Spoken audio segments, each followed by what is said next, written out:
Hello दोस्तों, कैसे हो आप सब। मेरा नाम है शिवानी और मैं उत्तराखंड से बिलोंग करती हूँ। और आज की कहानी है देहरादून की कहानी। कुछ कहानियां ऐसी होती है जो महसूस की जाती है। कहानियां सुनाई तो जाती है मगर उन कहानियों को महसूस इतना कर लिया जाता है कि वो आपकी रात की नींदें तोड़ देती हैं। तो ऐसी ही कहानियां मैं लेकर आई हूँ आज। और ये कहानी है देहरादून की पीजी की, हॉन्टेड पीजी की कहानी।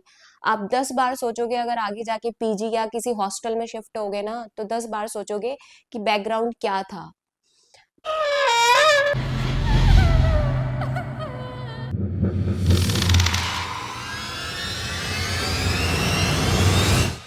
दोस्तों, ये कहानी है मेरी खुद एक दोस्त की कहानी, जो कि मेरी एक क्लोज फ्रेंड है। और आप भी मुझे अपनी स्टोरीज भेज सकते हो। मैंने अपनी मेल आईडी ऑलरेडी मेंशन कर रखी है। स्टोरी है देहरादून के एक हॉन्टेड पीजी की।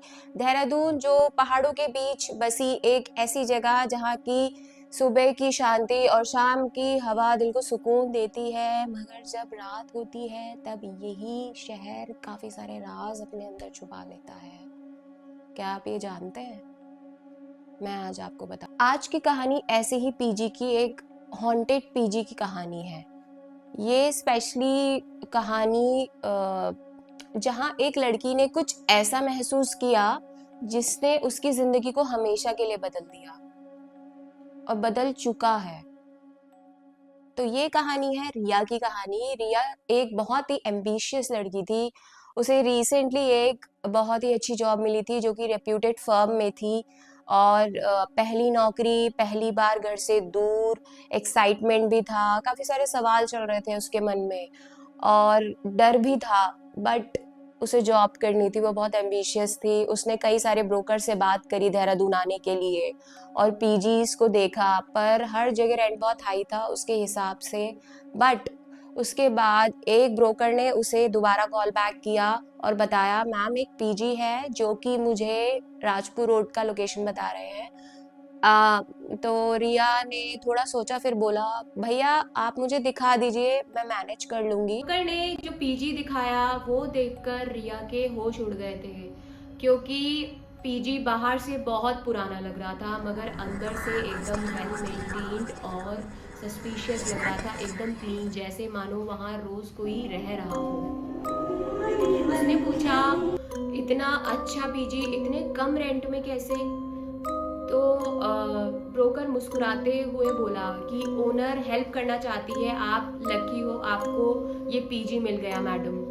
इस तरह रिया ने रूम नंबर 306 ले लिया, जो कि टॉप फ्लोर का कॉर्नर रूम था दोस्तों। और रूम के अंदर आते ही रिया को एक नेगेटिव वाइब्स आने लगी और क्यूरियोसिटी सी होने लगी कि वो मना ही नहीं कर पाई रूम को। वो मना करना चाहती थी मगर उसने रूम ले लिया था। आज क्यूरियोसिटी के कारण रिया उस रूम में रहने लगी। रिया ने एक चीज और नोटिस करी कि वहाँ हर एक फ्लोर पे एक गुरुजी की फोटो लगाई गई थी।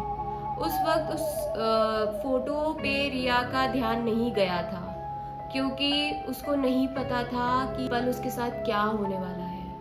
इस तस्वीर का राज दोस्तों आपको आगे पता चलेगा। लेकिन रिया के साथ आखिर हुआ क्या, ये जानने से पहले चैनल को सब्सक्राइब कर ले, लाइक करें और कमेंट जरूर करना दोस्तों। शुरू के कुछ दिन सब कुछ अच्छा चलता रहा, सब परफेक्ट। रिया जॉब करती थी, शाम को कॉफी पे जाती थी, टाइम से घर आ जाती थी जॉब से।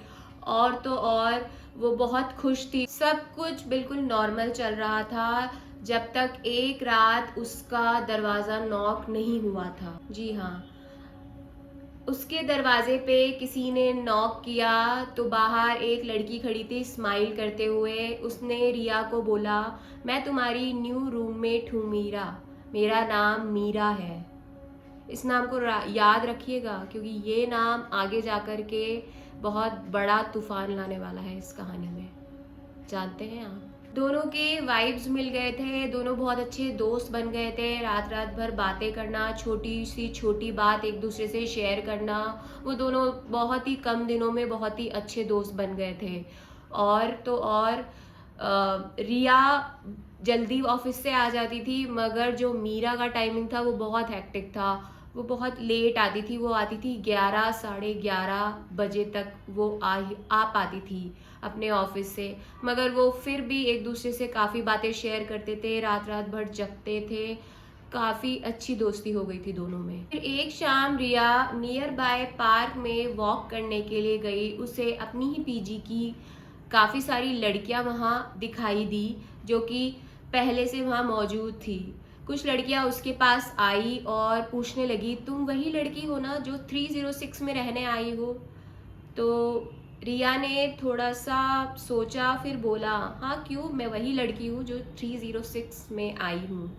तो ये सुन के वो सारे हैरान रह गए और उसमें से एक लड़की थी जिसने रिया को बहुत ही आराम से बोला, रिया मेरी बात सुनो ध्यान से, ये रूम जितनी जल्दी हो सके उतनी जल्दी इस रूम को छोड़ दो रिया।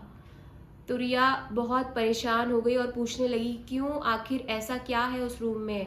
तो उस लड़की ने बोला, मैं ज़्यादा तो नहीं बता सकती मगर वो रूम, वो जगह तुम्हारे लिए बिल्कुल ठीक नहीं है। उसे समझ नहीं आ रहा था कि उसे क्या करना चाहिए आखिर में।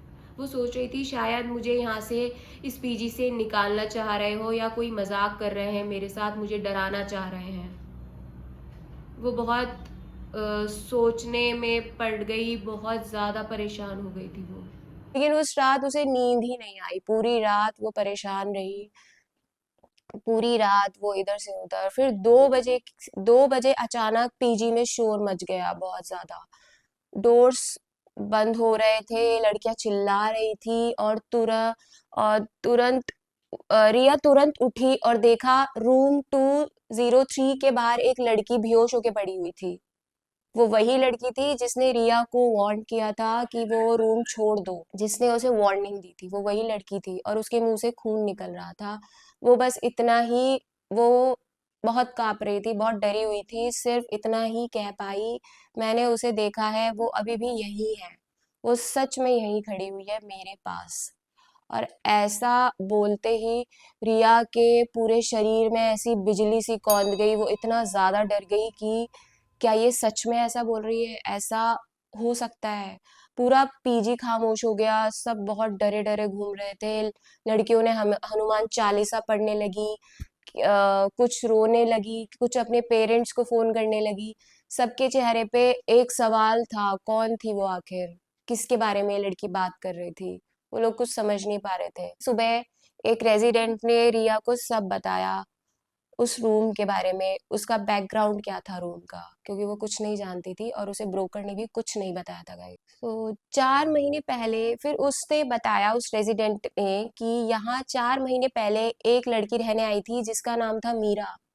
उसका ऑफिस काम बहुत ज्यादा हैक्टिक था और वो रात को हमेशा ही लेट आती थी।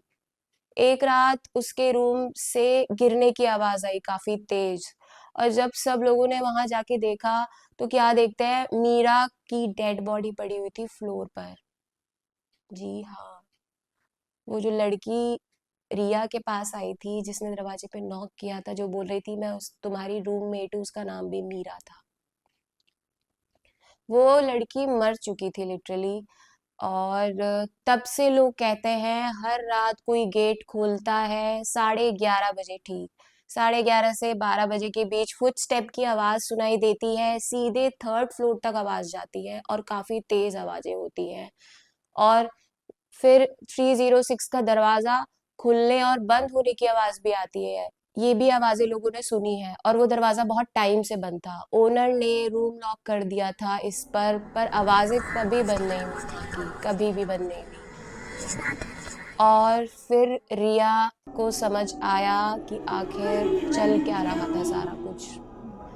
और उसके बाद रूम नंबर 306, वही जहाँ वो रहती थी, और मीरा वही नाम, उसकी रूममेट, उसका दिमाग ब्लैंक हो गया, वो कुछ सोच ही नहीं पा रही थी। वो ये सोचने लगी, जो लड़की मेरे पास आई थी रूममेट बन के, मैं किसके साथ रह रही थी इतने दिन तक, जो मेरे साथ बातें कर रही थी, वो इंसान भी थी या नहीं थी? उसका दिमाग पूरी तरह ब्लैंक हो गया था दोस्तों, उसका दिमाग बहुत ज्यादा डिस्टर्ब्ड हो गया था। और सुबह रिया सीधा ओनर के पास गई, उसने सब कुछ बताया ओनर को। ओनर भी शॉक हो गया सारी चीजें सुन के, क्योंकि ओनर को भी ये चीजें नहीं बताया था उस जिनसे जिनका पीजी था। तो वो बोला, बेटा हमें सच में इस बारे में कुछ नहीं पता था, अगर मालूम होता, थोड़ा भी कुछ पता होता तो हम तुम्हें वहां कभी जगह नहीं देते। और उन्होंने पूरा रेंट वापस कर दिया रिया का। और क्या आप जानते हैं, रिया आज भी जब रात को दरवाजे बंद होते हैं खुलते हैं, वो आज भी डरती है किसी से दोस्ती करने से पहले वो 10 बार। और आज भी वो ऐसी चीजें अपने साथ रखती है जो उसे भगवान से जोड़ती है। वो आज भी अपने साथ ऐसी चीजें रखती है। उसके साथ ऐसा इंसिडेंस हुआ कि शायद ही किसी लड़की के साथ हो तो वो बर्दाश्त नहीं कर पाएगी, वो इल्यूजन करने लगेगी कि वो लड़की थी या नहीं थी। दोस्तों, आपको याद होगा मैंने आपको तस्वीर के बारे में बताया था कहानी में।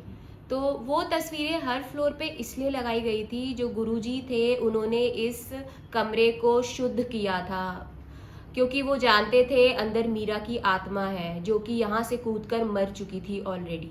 वो पहले मर चुकी थी लड़की, उसकी आत्मा को यहाँ रोके रखने के लिए गुरुजी ने शुद्धि की थी कमरे की। इसलिए हर फ्लोर पे गुरुजी की फोटो को लगाया गया था, ताकि इस लड़की मीरा की आत्मा किसी को परेशानी ना पहुंचा पाए किसी भी तरह से। और ये बात ओनर जानती थी, उसके बावजूद भी उसने ब्रोकर को अपना रूम दिया।